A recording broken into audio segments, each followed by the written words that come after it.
Hi everybody, welcome to Sulfrita. I'm Rico, and I'm here with you today to talk about something that you've probably never considered if you're white, and if you're some other nationality, you probably didn't much care about it because it didn't really affect you. But today I'm going to talk about, and I'm not comfortable talking about it, a topic that resonates with me, and that is not being black enough to be readily accepted into black society.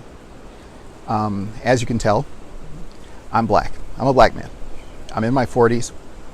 I'm married to the love of my life, who just happens to be a gorgeous Puerto Rican woman. And we've been together for 25 years. We have 3 amazing kids. And I'm sure already you can tell that I'm not exactly your standard black man because just how I talk. I'm not trying to talk this way. This is just my way of speaking. And I've been told many times that I sound white over the phone throughout my life, and it's never really bothered me. It did when I was little. They were like, you talk like a little white boy.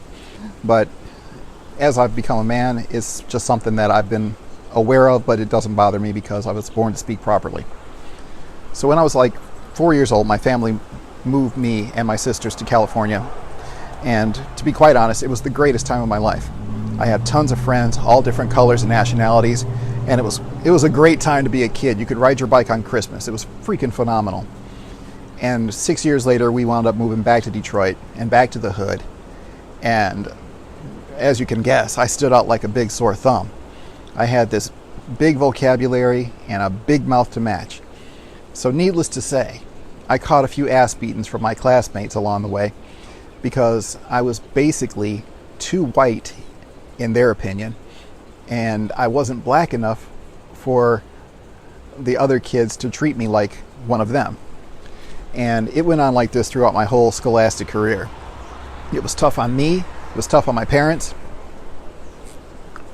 I'll have to ask my sisters about this, but I imagine it was pretty tough on them. And to put things into perspective, I attended 12 schools by the time I was 18. So needless to say, I don't have a lot of good memories of my scholastic career. It wasn't great. It was a lot of bullying, a lot of fighting, a lot of picking on, and it was pretty much the same deal when I went to college. Even though I thought it was going to be a little bit easier to relate to people because, at least we have the same common goals. Like we were all trying to get ahead and get jobs in our career and whatnot. And I had these big dreams where, you go to school, you're college, you're like, I'm a college man now, and I'm going to make a lot of friends. It didn't work out like that.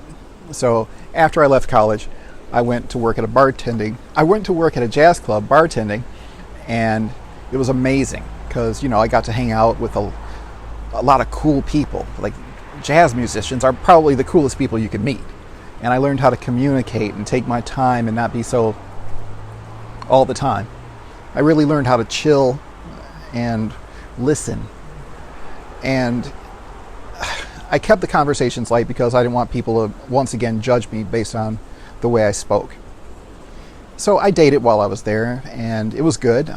I was like the United Nations. I didn't care what ethnicity they were, and I did my best to try them all, to be quite honest.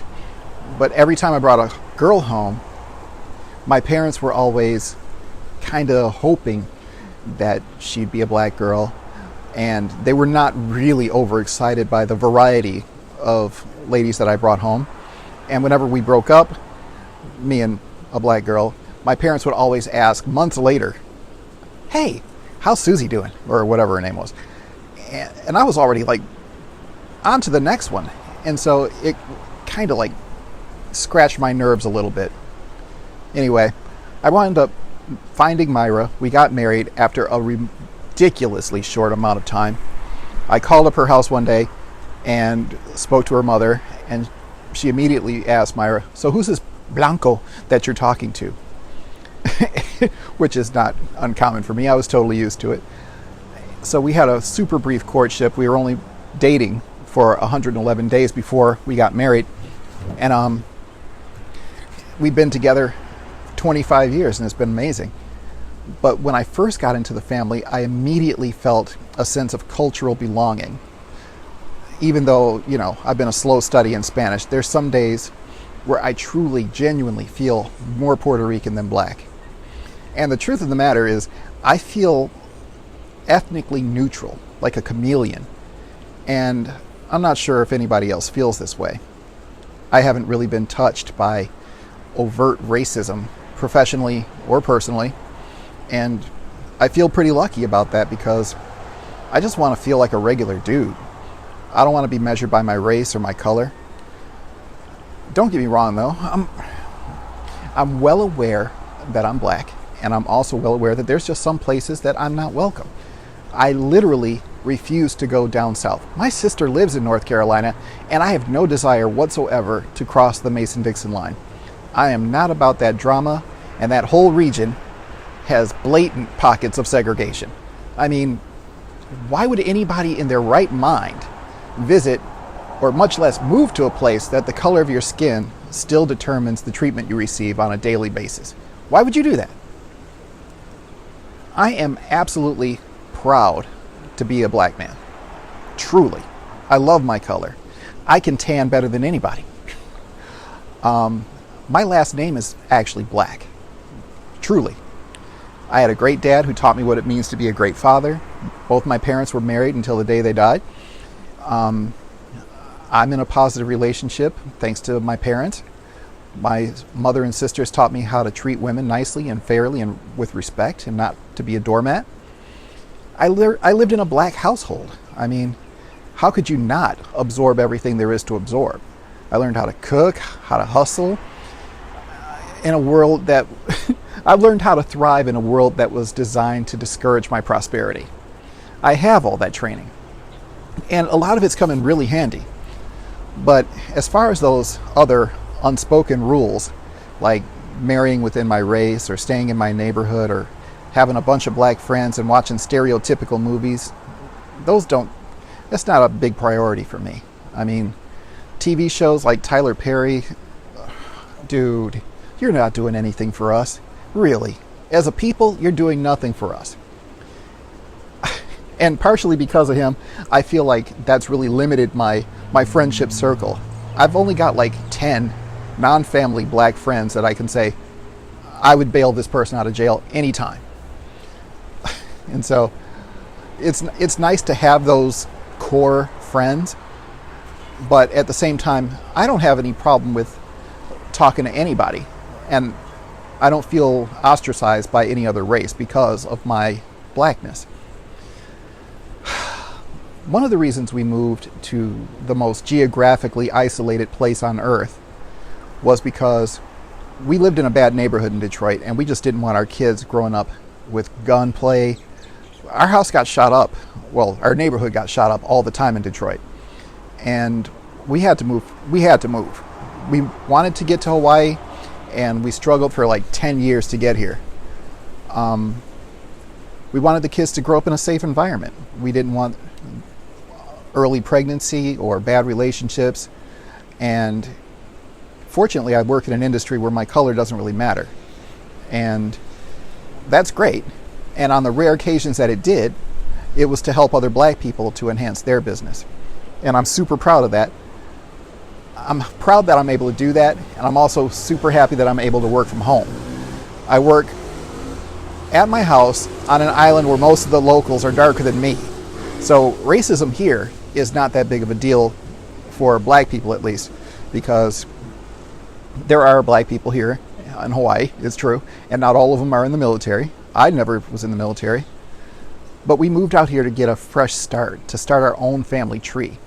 We wanted a safe, clean, beautiful place to raise our kids, where old people were respected and little kids are cherished and protected.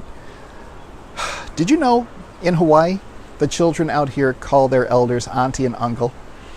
Respect is literally built into the culture here. And wherever your safe place is, I highly encourage you try to get there, because everybody deserves to be happy.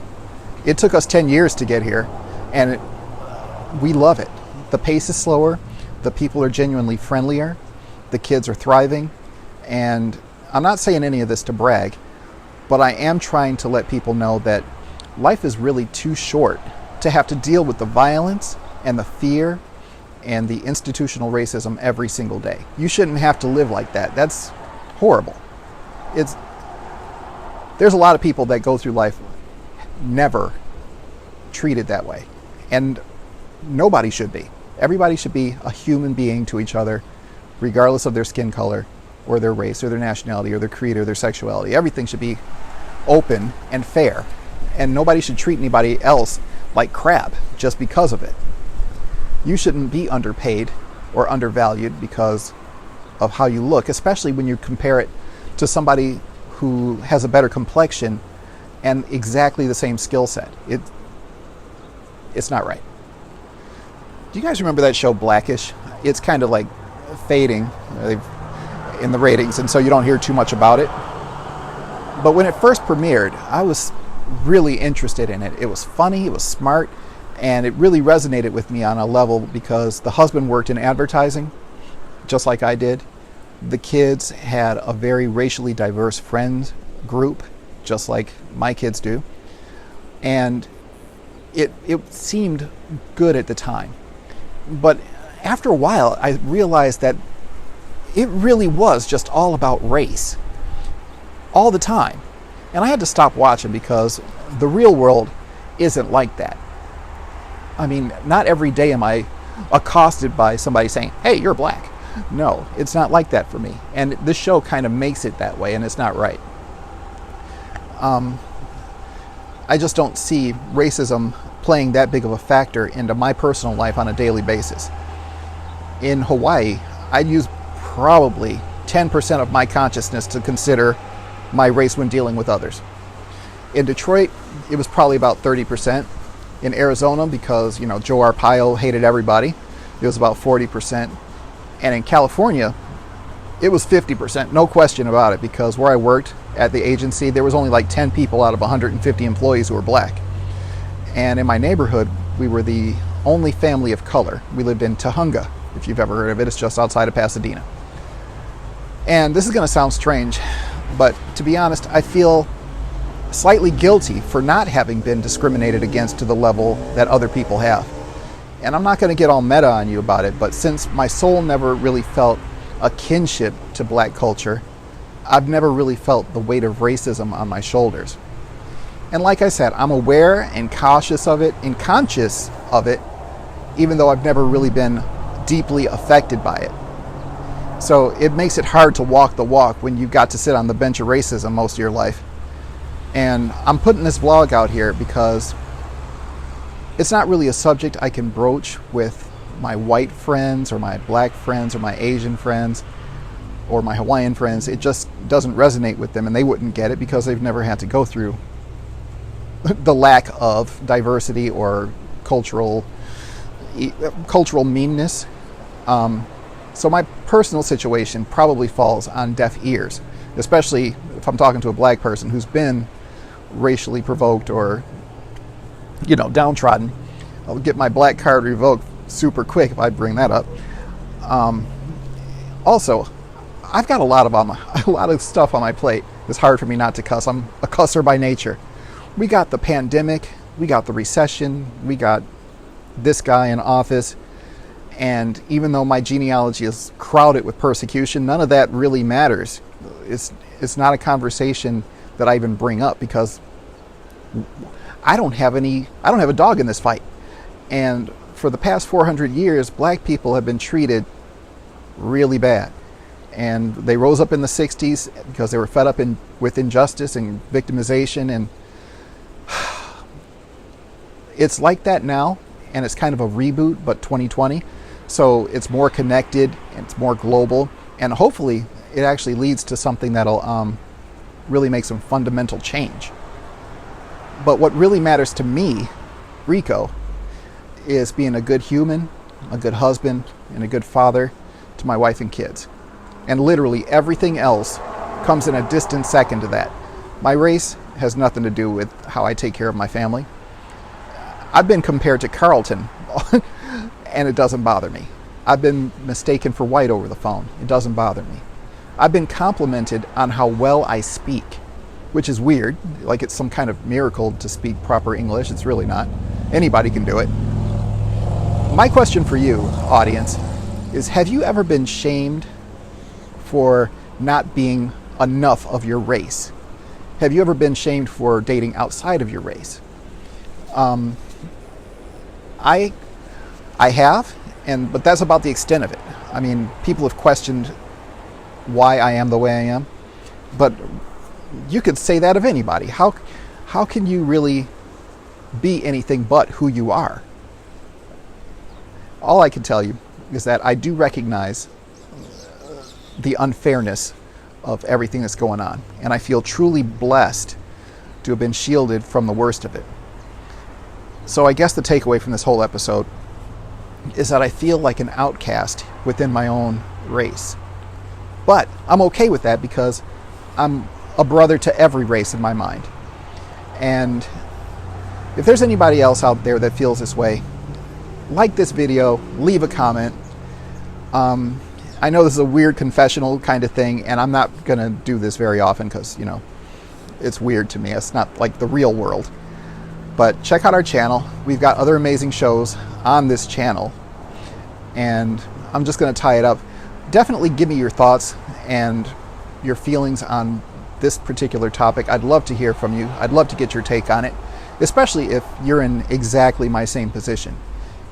If you're a black person who struggles to be black enough, reach out. I mean, maybe we have something nerdy and white to talk about. I don't know. Let's try it. So anyway, stay healthy, be kind to one another, and tune in for our next episode. Thank you so much, and have a great day.